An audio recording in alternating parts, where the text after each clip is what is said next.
Hello students, now in today's SGP lecture we are going to study about the zones of protection।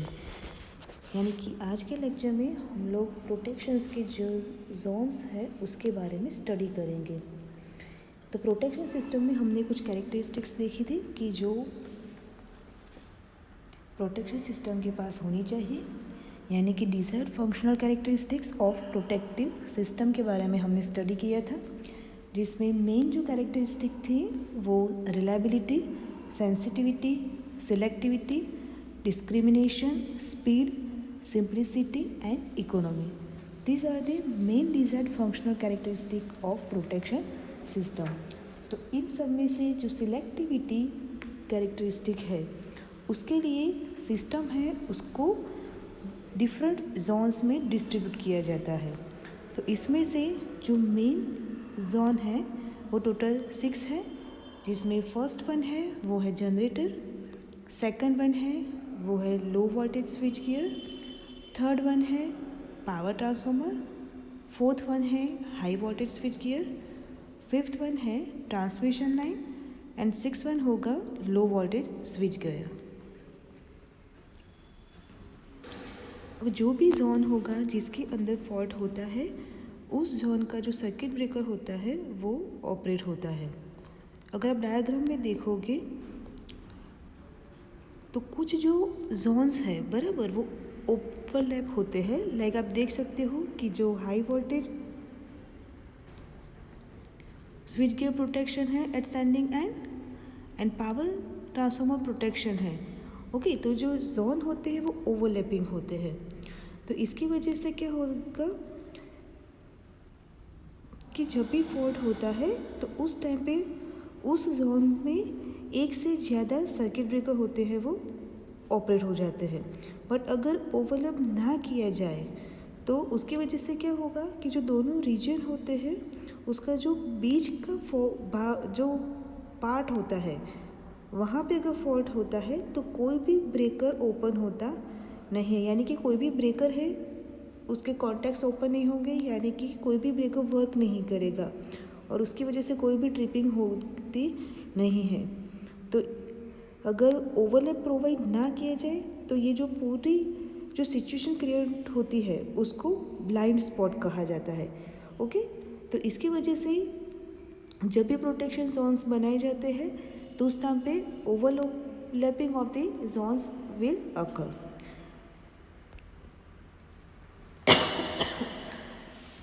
Next one is the backup protection.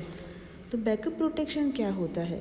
So when the fault occurs in the system the primary protection system starts working and the relay operates in the specified period and trips the circuit breaker. Okay, तो power system के अंदर कोई भी जो equipment है उसके protection के लिए हम रिले का यूज़ करते हैं और ये जो रिले सिस्टम होती है, ये जो पूरी प्रोटेक्शन स्कीम यूज़ की जाती है उसको प्राइमरी प्रोटेक्शन कहा जाता है। अगर कोई भी रीज़न से प्राइमरी प्रोटेक्शन है वो अगर काम ना करे तो क्या होगा, जो पूरी सिस्टम है उसको बहुत बड़ा नुकसान होता है। ये चीज़ ना हो इसके लिए जो प्रोटेक्शन स्कीम है उसमें प्राइमरी प्रोटेक्शन के अलावा बैकअप प्रोटेक्शन की भी अरेंजमेंट की जाती है। जब भी फॉल्ट होता है तब सबसे पहले प्राइमरी रिले वर्क करेगा और वो अपना जो प्री डिटरमाइंड पीरियड है उसके अंदर ऑपरेट हो जाता है और सर्किट ब्रेकर को ट्रिप कर देता है। जैसे ही फॉल्ट होता है तुरंत ही बैकअप रिले भी काम करना शुरू कर देता है, बट उसका जो ऑपरेटिंग पीरियड होता है वो प्राइमरी रिले से ज़्यादा रखा जाता है। तो इसकी वजह से अगर प्राइमरी रिले फॉल्ट को क्लियर ना कर पाए with in a specified time limit तो थोड़े टाइम के बाद जो बैकअप रिले है वो ऑपरेट हो जाता है और फॉल्ट क्रिएट कर देता है। तो ये जो पूरी स्कीम होती है उसको हम बोलेंगे बैकअप प्रोटेक्शन। तो बैकअप प्रोटेक्शन का मेन काम क्या होगा कि जब प्राइमरी प्रोटेक्शन काम नहीं करता है उस टाइम में बैकअप प्रोटेक्शन के थ्रू पावर सिस्टम को प्रोटेक्शन मिल जाता है। Now what is the necessity of backup protection. तो बैकअप प्रोटेक्शन की नेसेसिटी क्या है, क्या ज़रूरत है बैकअप प्रोटेक्शन के लिए?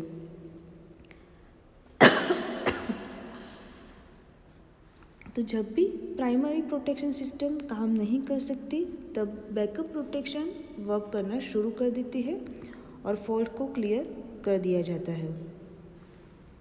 जब भी प्राइमरी प्रोटेक्शन सिस्टम रिपेयरिंग में होती है या तो मेंटेनेंस चल रहा होता है तब बैकअप प्रोटेक्शन प्राइमरी प्रोटेक्शन की तरह काम करते हैं। अब what are the reasons for the failure of the primary protection system? तो प्राइमरी प्रोटेक्शन सिस्टम कब फेल होती है? तो उसमें सबसे फर्स्ट वन है due to the failure of the voltage and current supply to the relay. यानी कि रिले को जो वोल्टेज एंड करंट मिलते हैं कि जिसकी वजह से रिले ऑपरेट होता है वो अगर फेल हो जाए तो उसकी वजह से प्राइमरी प्रोटेक्शन फेल होता है। अगर उसको जो वोल्टेज मिलना चाहिए, जो करंट मिलना चाहिए, अगर वो रिले को नहीं मिलेगा तो करंट या वोल्टेज सेंस नहीं हो पाएगा कि जिसके ऊपर रिले ऑपरेट करता है। अगर वही क्वांटिटी उसको नहीं मिलेगी तो वो रिले ऑपरेट हो पाएगा नहीं और इसकी वजह से प्रोटेक्शन है वो फेल हो जाता है।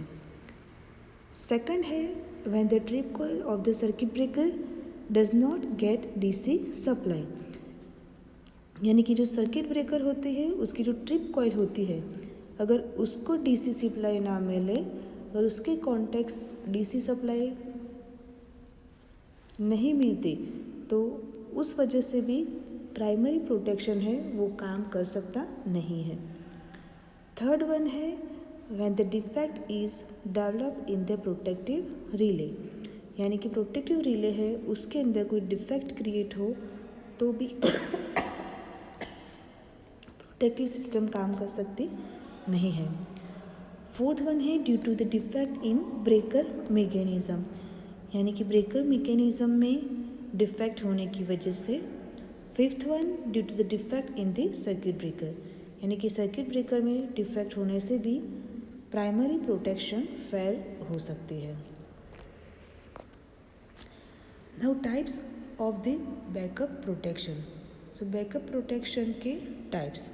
सो उसमें सबसे फर्स्ट वन है वो है रिले बैकअप, सेकंड है breaker backup and third one है रिमोट बैकअप। तो सबसे पहले है रिले बैकअप। तो रिले बैकअप में कैसा पूरा कंस्ट्रक्शन होता है कि कैसे अरेंजमेंट की जाती है? तो रिले बैकअप में प्राइमरी रिले होता है और बैकअप रिले होता है। ऐसे दो डिफरेंट रिले का यूज़ किया जाता है और दोनों जो रिले है वो एक ही सर्किट ब्रेकर को ऑपरेट करते हैं। ओके, यानी कि सर्किट ब्रेकर कॉमन रहता है। सर्किट ब्रेकर के जो एक टर्मिनल होता है उसके साथ प्राइमरी रिले को कनेक्ट किया जाता है और दूसरा जो होता है उसके साथ बैकअप रिले को कनेक्ट किया जाता है। तो इसके लिए सर्किट ब्रेकर में दो ट्रिप कॉइल को रखा जाता है। एक ट्रिप कॉइल होगी वो प्राइमरी रिले से ऑपरेट होगी जबकि दूसरी जो ट्रिप होगी वो बैकअप रिले से ऑपरेट होती है।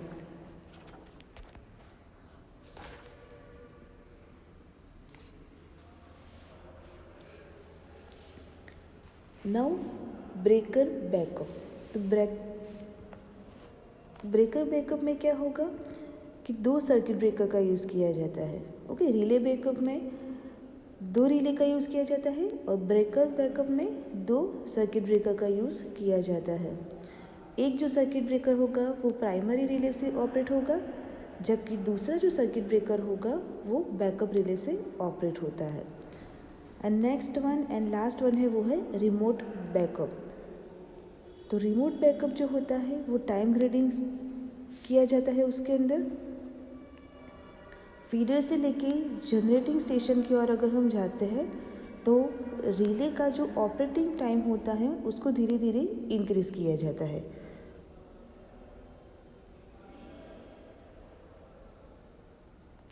अब यहाँ पे आप देख सकते हो मेन बस और लाइन बस के बीच में सर्किट ब्रेकर है और ओवर करंट रिले कनेक्ट किया गया है।